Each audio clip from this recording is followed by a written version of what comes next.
IIT జేఈలో మంచి rank రానటువంటి విద్యార్థులకు బెస్ట్ ఆప్షన్ సిఎస్ఈఎంఏ కోర్సులు అడ్మిషన్స్ జరుగుతున్నవి. శ్రీ గురుభ్యో నమః. మహాగణాధిపతి నమః. శివాయ గురు నమః. శ్రీ కామేశ్వరదేవి నమః. సుమన్ టీవీ ప్రేక్షకులకి శుభోదయ శుభాకాంక్షలు. నేను మీ సోమేశ్వర శర్మ. మేషం నుండి మీనం వరకు ఉన్నటువంటి రాశి ఫలితాలు నా పరిజ్ఞానం సహకరించిన మేరకు ఈ వారం రాశి ఫలితాలను తెలియజేస్తాను. ఈ రాశి ఫలితాలు ఈ నెల 8వ తారీఖు నుండి 14వ తారీఖు వరకు వర్తిస్తాయి. ముందుగా గోచారం. మేషంలో శుక్రుడు, వృషభంలో రవి, మిథునంలో బుధుడు, సింహంలో కుజకేతువులు, కుంభంలో రాహువు, మీనంలో శని. అలాగే చంద్రుడు తుల, వృశ్చిక, ధనుసు రాశుల్లో సంచారం. తదుపరి తులారాశి. తులారాశి వారికి ఈ వారం చాలా అనుకూలంగా ఉంది. రాష్ట్రాధిపతి అయిన శుక్రుడు సప్తమంలో, భాగ్యంలో గురువు మంచి యోగాలు ఇస్తారు. అనుకున్న పనులు పూర్తవడం, ఎప్పటి నుంచో పెండింగ్లో ఉన్న ల్యాండ్ సేల్ విషయం కావచ్చు, వివాహాది శుభకార్యాల విషయం కావచ్చు, విదేశీయాన సంబంధించిన విషయ వ్యవహారాలు కావచ్చు, నూతన ఉద్యోగ ప్రయత్నాలు కావచ్చు, లేదా నూతన వ్యాపారాలు కావచ్చు, ఈ వారం చక్కగా ఉంటుంది. రావాల్సిన ధనం చేతికి అందుతుంది. వ్యాపార పరంగా గత 2 సంవత్సరాలుగా ఇబ్బంది పడిన ఎవరైతే ఉన్నారో ఈ వారం నుంచి వ్యాపార అభివృద్ధి బాగుంటుంది. భాగ్యాధిపతి అయిన గురువు తులారాశిని చూడడం వల్ల గురువు నుంచి భాగ్యంలో కుంభరాశిలో రాహు సంచారం. మీరు ఏదైతే అనుకుంటారో అవి ఈ వారం నెరవేరుతాయి. చిన్న చిన్న ఇబ్బందులు ఏమైనా తొలగిపోతాయి. వ్యాపార అభివృద్ధి చాలా చక్కగా ఉంటుంది. రొటేషన్స్ బాగుంటాయి. రావాల్సిన ధనం సకాలంలో చేతికి అందుతుంది. ఉద్యోగంలో మంచి మార్పు చోటు చేసుకుంటుంది. ఆరోగ్యపరంగా చిన్న చిన్న ఇబ్బందులు ఏవైతే ఉన్నాయో అవి ఈ వారం తొలగిపోతాయి.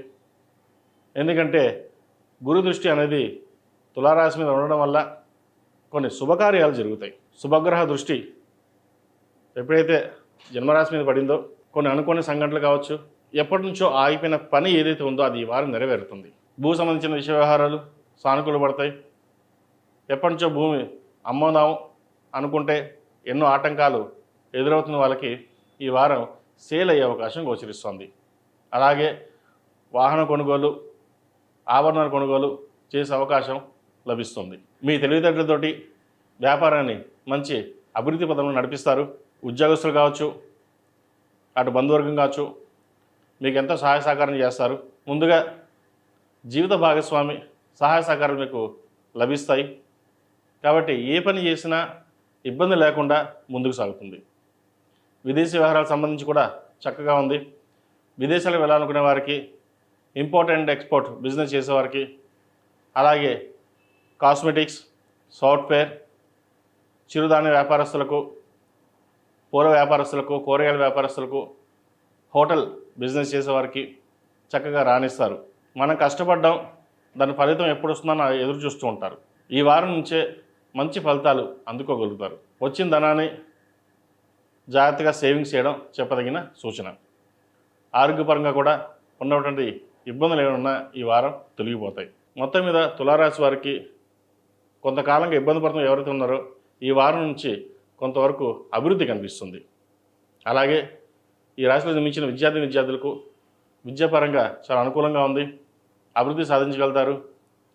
అయితే డెసిషన్ తీసుకునేటప్పుడు 1-2 సార్లు ఆలోచించి తీసుకోండి. ఏ సబ్జెక్ట్ సెలెక్ట్ చేసుకుందామా, ఇక్కడ ఉందామా, విదేశాలకు వెళ్దామా, కోర్సుల విషయంలో 1-2 సార్లు ఆలోచించి నిర్ణయాలు తీసుకోవాలి. లేకపోతే వెనకబడే అవకాశం కూడా లేకపోలేదు.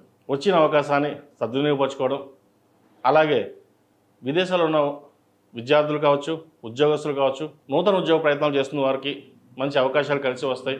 వివాహ ప్రయత్నాలు చేస్తున్న వారికి సంబంధం చేదాకా వచ్చి జారిపోయిన ఏవైతే సంబంధాలు ఉన్నాయో మళ్ళీ వెనక్కి రావడం మంచి తరుణం అని చెప్పచ్చు. మొత్తం మీద వివాహం కాని వారికి, ద్వితీయ వివాహం కోసం ప్రయత్నిస్తున్న వారికి ఈ వారం మంచి అవకాశాలు కలిసి వస్తాయి. మంచి సంబంధం కుదురుతుంది. ఈ రాశిలో జన్మించిన స్త్రీలకు వృత్తి ఉద్యోగాల పరంగా, వ్యాపార పరంగా సానుకూలంగా ఉంటుంది. చక్కని అవకాశాలు కలిసి వస్తాయి. వాటిని మీరు సద్వినియోగపరుచుకుంటారు. నలుగురిలోని పేరు ప్రఖ్యాతలు. అయితే మీరు ఎన్ని పేరు ప్రఖ్యాతలు సంపాదించినా ఇంట్లో మటుకి మీ మీద ఒక రకమైన అభిప్రాయం ఏర్పడుతుంది. మానసికంగా ఎవరు ఎన్ని ఇబ్బంది పెట్టినా వాడిని పక్కన పెట్టి మీకంటూ గుర్తింపు తెచ్చుకోవడానికి మీరు చేసే ప్రయత్నాలు ఏవైతే ఉన్నాయో అవి ఈ వారం ఫలిస్తాయి. చక్కని అవకాశాలు కలిసి వస్తాయి. దైవానుగ్రహం చక్కగా ఉంది. ఏ కార్యక్రమం చేసినా ఆ పరమేశ్వరుడికి ధ్యానం చేసుకుని అభిషేకం చేసుకుని ముందుకు వెళ్ళండి. మంచి ఫలితాలు సంప్రాప్తిస్తాయి. ఈ రాశివారు ప్రతిరోజు ప్రతినిత్యం గురు స్తోత్రం చదువుకుంటే మంచి ఫలితాలు ఉంటాయి. ఏ పని చేసినా దత్తాత్రేయుడి స్తోత్రం చదువుకుని పని చేయండి. మంచి ఫలితాలు సంప్రాప్తిస్తాయి. ఈ రాశిలో జన్మించిన వారికి కలిసి వచ్చే సంఖ్య 6, కలిసి వచ్చే రంగు స్కై బ్లూ. ఏదైనా పని మీద బయటకు వెళ్ళేప్పుడు గురువారం కానీ సోమవారం నాడు కానీ వెళ్ళండి. మంచి ఫలితాలు సంప్రాప్తిస్తాయి. ఈ రాశిలో జన్మించిన వారు ప్రతిరోజు ప్రతినిత్యం ఓం నమస్తే ఒత్తులతో దీపారాధన చేయడం, అలాగే ఆరవల కుంకుమతోటి అమ్మవారిని పూజించడం, మేధా దక్షిణామూర్తి రూపుని మెడలో వేసుకోవడం చెప్పదగిన సూచన.